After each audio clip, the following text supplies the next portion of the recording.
Saudara-saudara yang terkasih dalam Kristus, kalau kita ingat bacaan-bacaan pada minggu kemarin, bacaan pertama dan bacaan Injil memiliki hubungan yang sangat erat dan punya pesan yang sama. Teman-teman masih ingat bacaan pertama minggu kemarin? Habis dengar lupa. Bacaan diambil dari kitab Amos, bab berapa? Bab 8 ayat 4 sampai 7. Ini saya harap sebentar ini ikut ngomong kitab suci, bisa ingat ya. Lalu hari ini kita mendengarkan bacaan dari kitab Amos, namun bab 6. Kalau kita ingat bacaan pertama minggu kemarin, menceritakan bagaimana Nabi Amos mengkritik mereka yang punya kuasa dan punya uang dan kedudukan. Mereka yang mengatakan bahwa mereka selalu memikirkan kapan pesta pora telah selesai supaya kita menjual kambing, dan kapan Sabat selesai supaya kita dapat menjual yang lain dengan menggunakan takaran yang tidak sesuai dan raja yang tidak diinginkan oleh pembeli. Lalu dalam kitab Amos pada hari ini kita juga mendengarkan seruan yang sama kepada orang yang punya kuasa dan orang yang punya uang. Bagaimana Nabi Amos menghardik mereka dengan mengatakan, celakalah mereka yang duduk di tempat yang paling megah. Celakalah mereka yang makan dari domba-domba yang tampan, dan celakalah mereka yang minum anggur, karena mereka tidak meratapi kematian dari keturunan Yusuf. Lalu kalau kita mendengarkan bacaan Injil pada minggu kemarin, saya yakin juga pasti sudah lupa.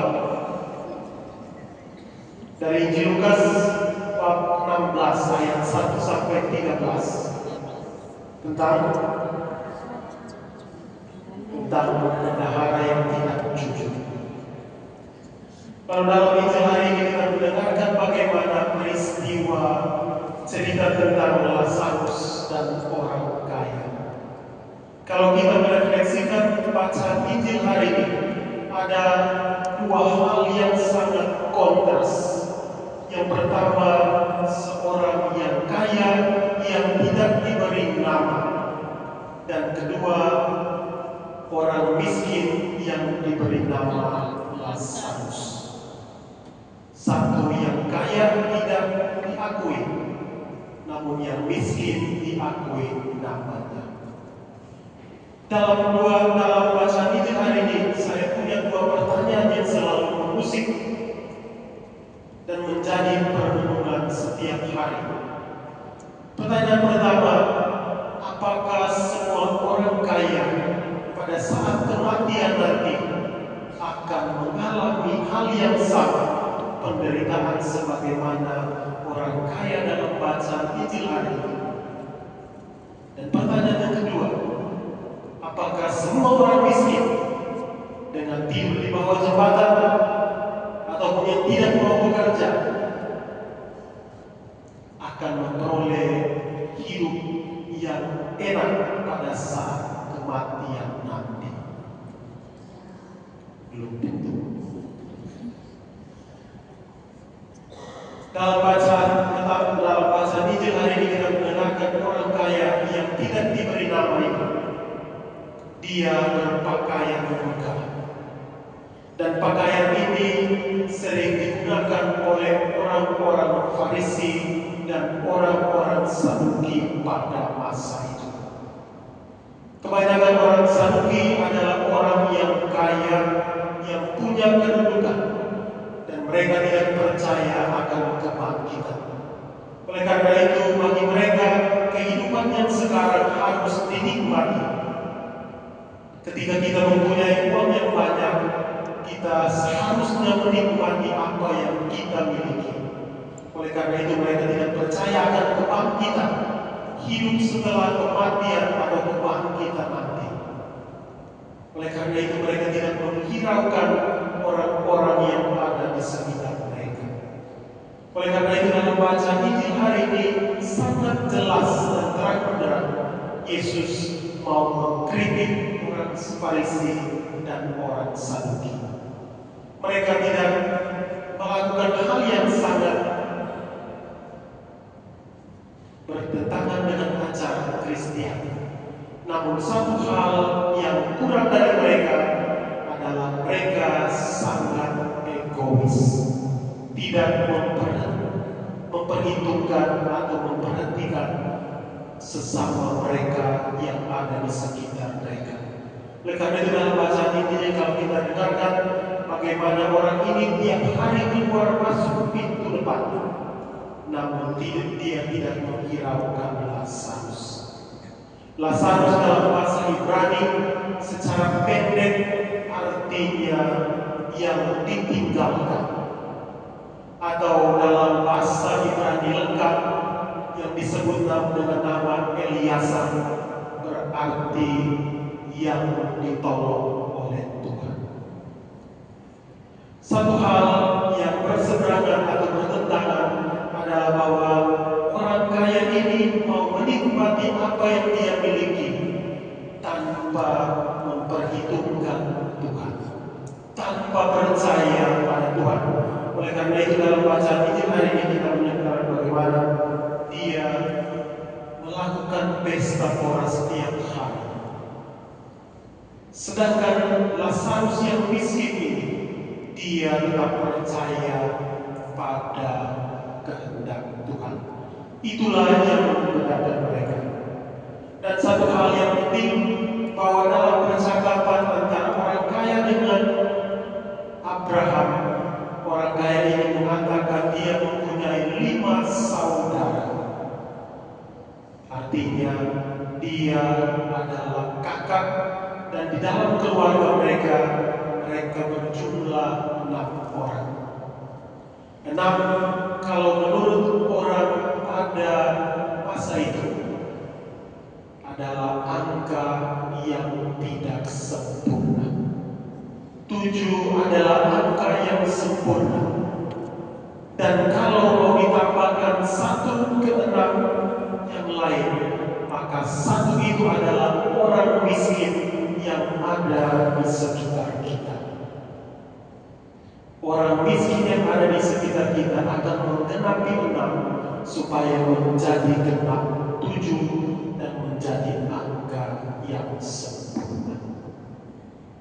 Saudara-saudara yang terkasih, pada hari ini juga kita di Kausuban Hongkong merayakan Hari Pendidikan. Di Hongkong kita tahu sangat kecil, tapi gereja Katolik mempunyai paling kurang lebih dari 200 sekolah Katolik, dari tingkat TK,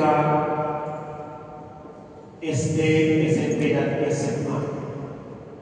Dan kebanyakan dari sekolah ini mempunyai siswa yang tidak beragama Katolik.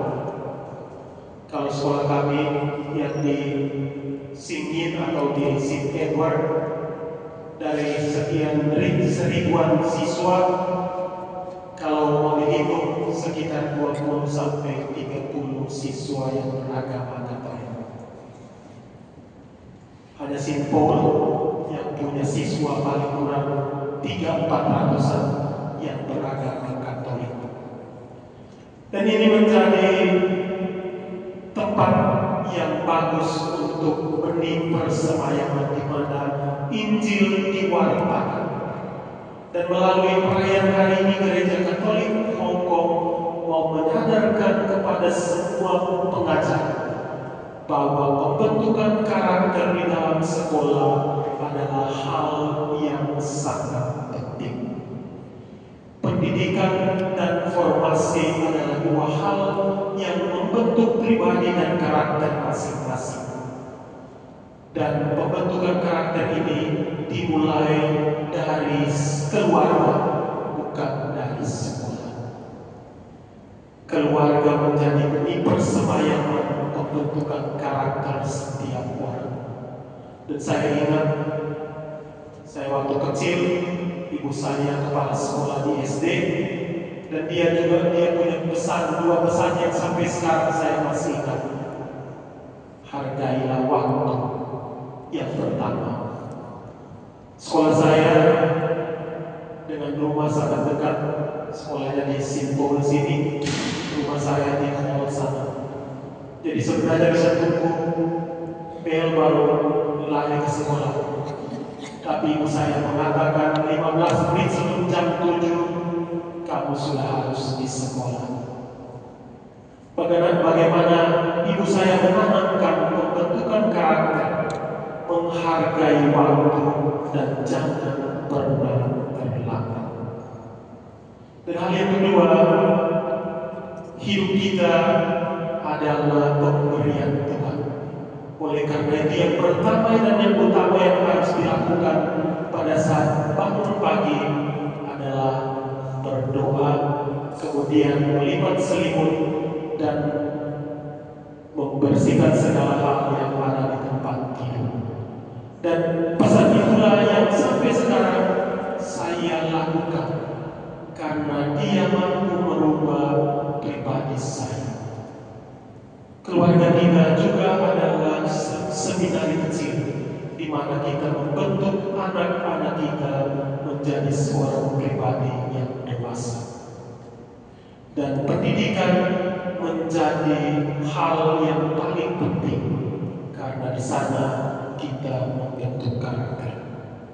Karena itu saudara-saudara yang terkasih, melalui bacaan hari ini kita diajak untuk senantiasa memperhatikan dua hal penting. Yang pertama, kita mesti membuka diri, memperhatikan mereka yang membutuhkan belas kasihan kita, sebagaimana Yesus Kristus sendiri telah mengajarkan kepada kita bagaimana kita harus mencintai sesama kita dan bermurah hati kepada yang lain. Dan yang kedua, pesan dalam hari pendidikan orang Katolik di Hong Kong, bahwa pendidikan yang sejati bermula dari keluarga kita.